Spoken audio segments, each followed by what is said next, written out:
Je m'appelle Napoléon, et je vais vous raconter une anecdote sanglante qui illustre la brutalité de la guerre et ma détermination inébranlable.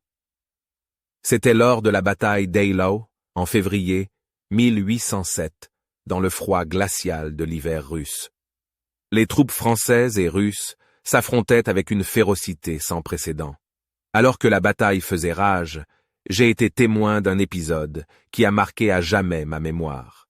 Au cœur de la bataille, j'ai aperçu un groupe de soldats russes résistant farouchement à l'avancée de mes troupes. L'un de ces soldats se tenait debout, le regard déterminé, malgré les blessures qu'il avait subies. Impressionné par sa bravoure, j'ai ressenti une étrange admiration pour cet ennemi qui refusait de céder. Dans un élan impulsif, j'ai décidé de m'approcher de cet homme.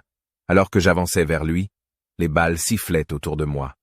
Lorsque j'ai finalement atteint le soldat russe, nos regards se sont croisés. Une lueur de surprise et de respect a traversé ses yeux fatigués. Il savait qui j'étais, et je connaissais son sacrifice. Sans dire un mot, j'ai sorti mon épée. Le soldat a dégainé son sabre, et nos armes ont entamé une danse mortelle. Le combat a été bref mais intense. Finalement, j'ai réussi à désarmer le soldat russe. Il était à ma merci. Je me souviens de ce moment comme si le temps s'était suspendu. Son regard défiant n'avait pas disparu, même dans cette situation désespérée. Alors que j'étais sur le point de porter le coup fatal, j'ai ressenti une étrange empathie pour cet homme qui avait combattu avec tant de bravoure.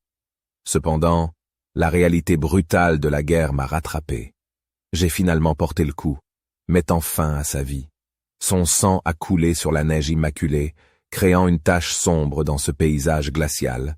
Cette anecdote sanglante témoigne de la complexité et de la cruauté de la guerre, où des vies sont sacrifiées au nom de la conquête et du pouvoir. Même en tant que leader militaire, j'ai été confronté à la dure réalité de la mort et de la destruction, des expériences qui ont laissé une empreinte indélébile sur mon âme.